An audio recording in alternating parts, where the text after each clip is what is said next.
Hi guys, today I'm going to be doing a boxing preview of the events happening in Ireland and the event happening in America. So I'm going to start off with the one in Ireland on Saturday evening. It's Michael Conlan against Jordan Gill. This is a big fight, it's a crossroads fight I'd say. Michael Conlan's recently lost a world title fight. Jordan Gill lost a European title fight last year. Jordan Gill lost against Lopez. He's also lost in 2022 against Lee Wood in a back and forth fight, which he got stopped in the 12th round, which is probably winning overall. So he's been close to a world title. He's had 2 world title fights. Jordan Gill, he had a loss earlier in his career against a Mexican called Tinoco. Apparently he wasn't very well for that fight, which affected his performance.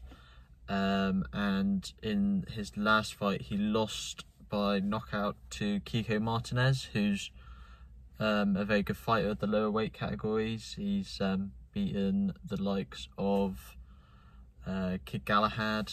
He's gone back and forth with Josh Warrington, so he's a good fighter. He's no pushover either. So Michael Conlan against Jordan Gill, I think that's going to be a good fight. I wouldn't say either of them really have big knockout power. I'd say they're more traditional boxers. I'd say Michael Conlan's obviously got more experience with the amateur pedigree. He's been to the Olympics in 2016, I think it was. He went to 2016 Olympics in Rio. He lost in the final, sorry. It was a controversial decision. He got that win back against, he lost to Nikitin, who's a Russian, in the final of the Olympics in 2016. But he got the win back as a professional when they're both professionals. He beat him over on a decision. This is a really tough fight to call, I think. Like I said, Michael Conlan's had the tougher opponents. He's fought the likes of Lopez in his last fight, who he lost to. Guerfi. Guerfi was a good European level fighter. He held the European title. Guerfi also had a fight with Jordan Gill. That was a crazy fight. Guerfi was probably winning that. Jordan Gill was really hurting that fight, but then he was on the ropes, ducking and diving around his punches, and he landed a big shot to knock Guerfi out. I think that would have had an effect on him for the Conlan fight, which I think, because it was a brutal fight, that Conlan knocked Guerfi out in the first round, which I think the fight that he had with Jordan Gill had an effect on him. And yeah, I think it wouldn't have been a first round knockout if Guerfi didn't just come off the back of that Jordan Gill performance. Conlan's also fought the likes of Mariaga, who's a good world level fighter. He's also fought Lee Wood, like I said. TJ Doheny, who held belts at the 122-pound weight class. I also think a big thing to consider when predicting this fight is that it's a 130-pound fight. Michael Conlan is seen as quite small for the 126-pound division, but they've both gone up to 130 pounds. Michael Conlan should probably be fighting at 122 pounds. So I think that plays into Jordan Gill's hands, because he was a big featherweight, 126 pounds. So it wouldn't be as hard for Jordan Gill to make the weight. But then I feel like the home crowd behind Conlan, because it's in Ireland, I feel like that would be a big factor to the fight as well. I feel like Michael Conlan will probably get the decision. I think it'll be a close fight. Jordan Gill won't give up at all. Like I said, neither one of them have got really explosive knockout power. So I'd say probably a Conlan points decision. Then on the undercard of that one, we've got McKenna versus Crocker. McKenna's definitely fought the better level of competition. This is a £147 fight, by the way. McKenna's definitely fought the better opposition. He's lost to the likes of Regis Prograis, Ahara Davis and Jack Catterall, and at £140 that was.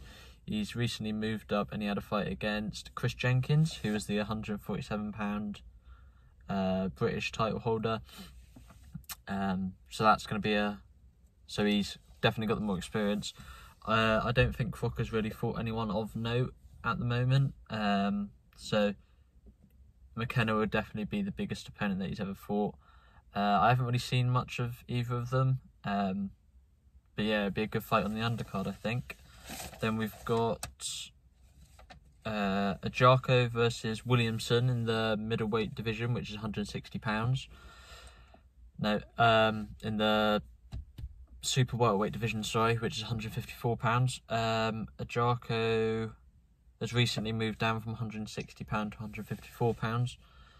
£154. He's looked good. I think he'll look better with the level of competition going up. I don't think he's really fought anyone of note at the moment. The best person he's probably fought is Jazza Smith. But then Williamson has also fought Jazza Smith. He's fought the better level of competition. His only loss has come to Josh Kelly. I'd also say Williamson's probably got the more knockout power in this fight. Although I think they both have power.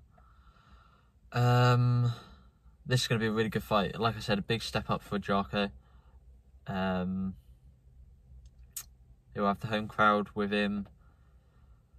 Yeah, it's a really tough fight to call, this one, to be fair. I'd say probably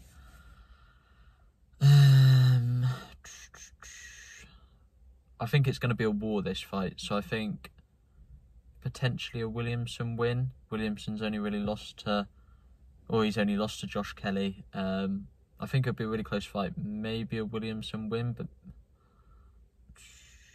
I don't know with this one, to be fair. No, I'm going to say it. Agyarko will win, I think. He'll have the own crowd behind him. Even though Williamson's had more of the experience in the professional game, I'd say Agyarko's got more natural boxing ability and talent, I'd say. But I guess we'll have to see again. I think Agyarko will win the fight.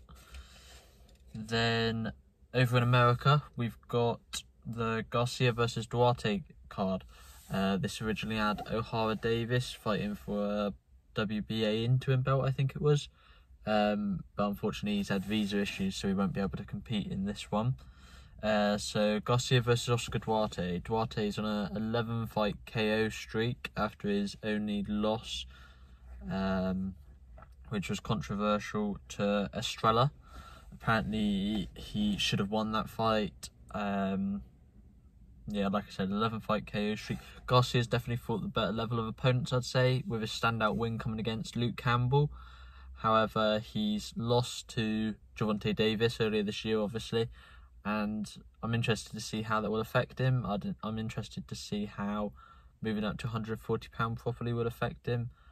Oscar Duarte's a £135, so I would like to see Garcia fight a £140, because the times he's fought at £140, he's brought £135 up to £140, and I think if he's going to fight at £140, he needs to fight £140. It just makes sense, really. Yeah, I feel like Garcia probably has more knockout power, especially that devastating left hook. But then we saw it against Gervonta Davis. He always brings his right hand down and his chin up when he throws the left hook. So now that it's been seen what can happen with that, is interesting to see if Oscar Duarte could possibly capitalise on that, because like I said, he's obviously got knockout power. He's on an 11 fight win streak, KO streak. I think Garcia's got to be more technically sound than what we've seen him before. I think Garcia needs to keep his range more. I feel against Gervonta Davis, I think he was loading up trying to find that power shot. That might have been because he felt he didn't have much energy leading into the fight, because he's said about the rehydration clause that he needed to follow, which meant he couldn't properly rehydrate after weigh-ins.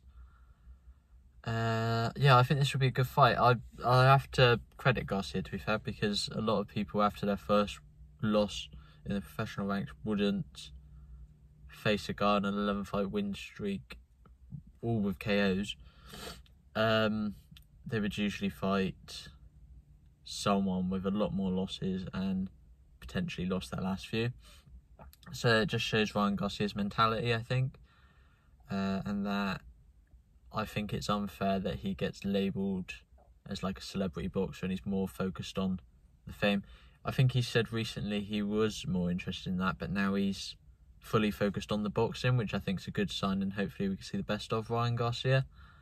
I think he's probably going to get the win in this fight. I think he'll get a late stoppage potentially, or mid to late rounds, I'd say, a stoppage. Yeah, I just think that experience, I feel like he'll have a bad taste in his mouth from the loss to Gervonta Davis, and he'll want to prove something to all the doubters, and I just feel like we might see the best performance of Ryan Garcia so far. Obviously, he's switched trainers as well to Derek James, and I think that's a good move for him. Yeah, I just feel like we'll see a much improved Garcia, because James will work on his fundamentals, like keeping his chin down, keeping his right hand up. Yeah, I just hope we see a much better Ryan Garcia, because he's definitely got talent. He's got a lot of hand speed, a lot of power, and I think he will probably get the stoppage in this fight. And then on the undercard of that, we've got Mosley versus Conlan. Mrs. Mosley Jr., who's the son of Shane Mosley. I'd say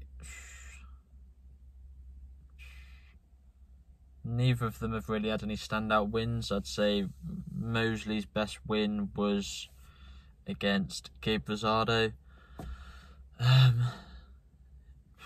Neither of them are really going to challenge for titles, so I think it would just be a good fight and see. I haven't really seen much of them, to be fair, but what I have seen of Mosley, he's not looked at that elite level, and I think you can see that from his only win being against Gabe Rosado. So I guess we'll just see if that's going to be a good fight or how that's going to go. And then there's a couple of prospects to look out for on the undercard. There's Floyd Schofield and Fulham. I feel like they're both good prospects, and I look forward to seeing them and seeing how they got on in their next fights, and potentially seeing them move forward in the professional scene. Thanks, guys.